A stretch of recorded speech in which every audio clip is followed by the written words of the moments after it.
गंगाखेड येथे दिवसा घरफोडीत सोन्या चांदीचे दागिने रोख रकमेसह 3,25,000 रुपयाचे दागिने चोरीला। फिर्यादी छायाताई दत्ता फड राहणार लेक्चर कॉलनी परिसर गुरुकृपानगर गंगाखेड यांच्या फिर्यादीवरून अज्ञात आरोपीविरुद्ध गंगाखेड पोलीस ठाण्यात गुन्हा दाखल।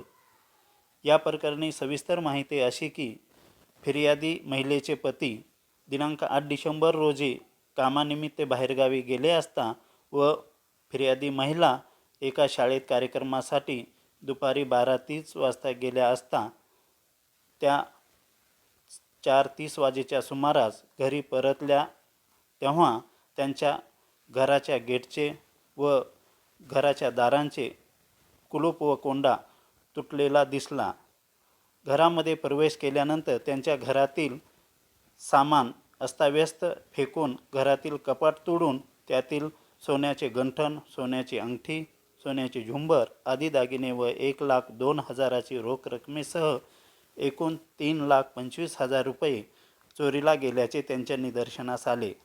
तसेच घरातील महत्त्वाचे कागदपत्रही चोरट्यांनी घेऊन गेल्याचे त्यांच्या लक्षात आले असता त्यांनी गंगाखेड पोलीस ठाण्याकडे धाव घेतली।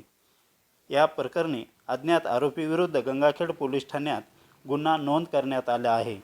उपविभागीय पोलीस अधिकारी डॉक्टर दिलीप टिपरशे यांच्या मार्गदर्शनाखाली पोलीस निरीक्षक दीपक कुमार वाघमारे हे पुढील तपास करीत आहेत।